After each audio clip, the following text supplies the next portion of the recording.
Salve galera, aqui é Rodrigo Hagabashi em mais um RPG em Pauta aqui no meu canal, no YouTube.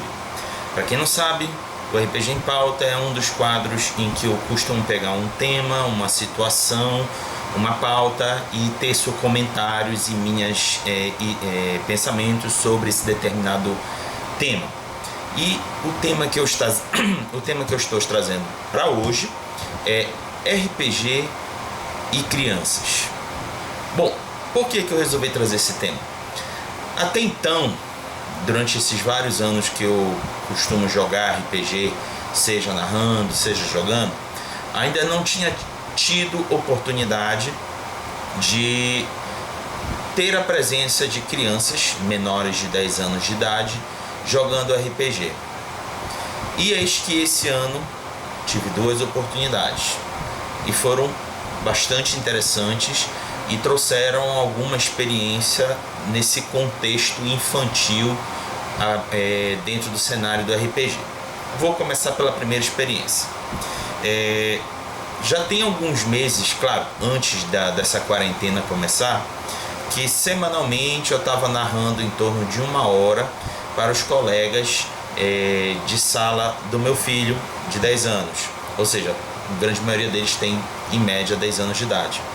E estava narrando uma aventura de fantasia medieval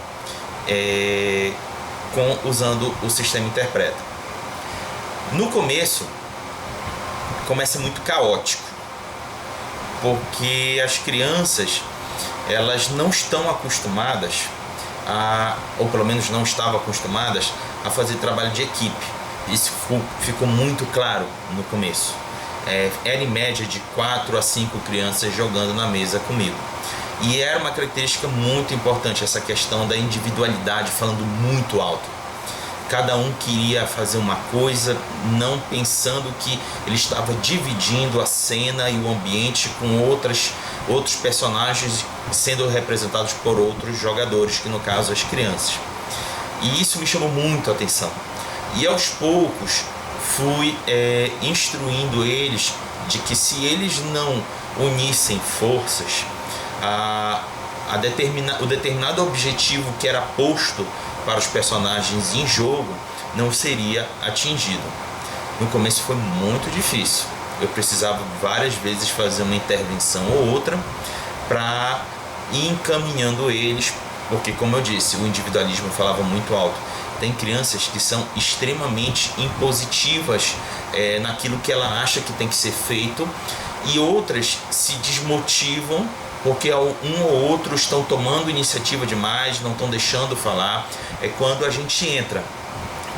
Isso foi um dos meus aprendizados narrando para crianças. É preciso a gente fazer uma intervenção de tal forma que não deixe crianças que estão menos ativas deixarem de estar ativas, porque ou elas ficaram desmotivadas porque tinham um outro personagem ou um outro jogador interagindo demais, tomando decisão demais, ou aquela cena ou aquela forma de que estava se seguindo não era divertido para ela.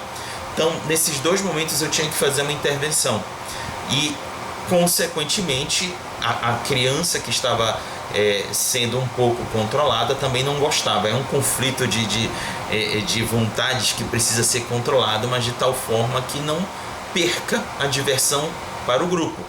É importante passar essa ideia para as crianças, que a diversão é grupal, não é individual. E aos poucos, eu acho que a gente fez, umas 8 sessões. Começamos em janeiro, passamos em fevereiro e entramos um pouco de março. E nessas sextas foi possível ver uma certa evolução na forma como as crianças queriam cumprir as missões que eram dadas na mesa. Uma pena que não foi possível continuar, que, claro, em função dessa quarentena, as aulas não poderiam mais haver e as crianças não poderiam mais se encontrar. Mas os nossos encontros antes disso ocorriam sempre nas sextas-feiras ao final das aulas, ou seja, as crianças já estavam livres para brincar e se divertir, e a gente pegava aquela 1 horinha após a aula para a gente brincar, jogar e ter essa experiência. E só tenho a agradecer a essas crianças por ter me dado essa experiência de jogar com elas. Segunda oportunidade. Recentemente tive a oportunidade de apresentar o RPG para 2 filhas de um amigo, e que foi uma experiência, por assim dizer, insólita, porque uma das coisas que eu gosto de fazer quando eu vou narrar para um novato, independente de ser criança ou não, é novato, eu costumo perguntar o que ele gosta.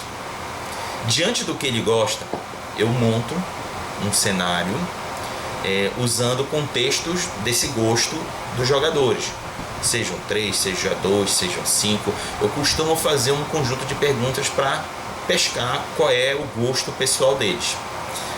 Só que muitas das vezes o gosto extrapola o razoável. E aí é quando a imaginação voa alto, é imaginação altíssima. E nesse caso dessas crianças, dessas 2 filhas do meu amigo, uma quis jogar de Elsa, do Frozen, e a outra queria jogar de Mulher Maravilha. Pô, 2 personagens que não tem ligação nenhuma em termos de cenário. Mas peguei. Uma era Elsa, a outra era Mulher Maravilha. E botei num cenário de fantasia medieval qualquer, e comecei a narrar a aventura com elas. Claro que a temática foi bem levezinha, bem suave. Logo de cara, a primeira missão que elas receberam é lidar com goblins. Lidar com goblins que estavam perturbando a paz na vila em que elas moravam. Eis que foi a Mulher Maravilha e a Elsa fazer esse controle de perturbação da paz e da quietude da vila. No final de toda a cagada delas perseguindo Goblin fugindo delas, elas conseguem prender 2 Goblins arruaceiros. E em troca da misericórdia deles, ideia delas, viu? Elas permitiram com que eles trabalhassem com elas no controle da paz da cidade. Olha aí, bacana a atitude das meninas. E aí, eis que surge uma aranha gigante, acompanhada de um vampirão. Foi o maior desafio da mesa para as 2. Percebi que as 2 ficaram bastante indecisas sobre o que fazer com esse vampirão e essa aranha gigante. Só que elas conseguiram arquitetar entre elas os 2 goblins e um capitão da armada da vila a prender o vampirão e a aranha. E foi o trabalho em equipe. Cara, foi muito bacana. Enquanto que no primeiro grupo não teve trabalho em equipe, nesse segundo já teve. E o que eu quero chamar a atenção nesse contexto é que esse grupo teve muito mais flexibilidade, muito mais liberdade de imaginação de como desenrolar a cena. Então, como eu sempre digo, eu narro aventuras de RPG para novatos, e por incrível que pareça, sempre usando a mesma aventura. Vocês podem perguntar vários outros que já jogaram comigo.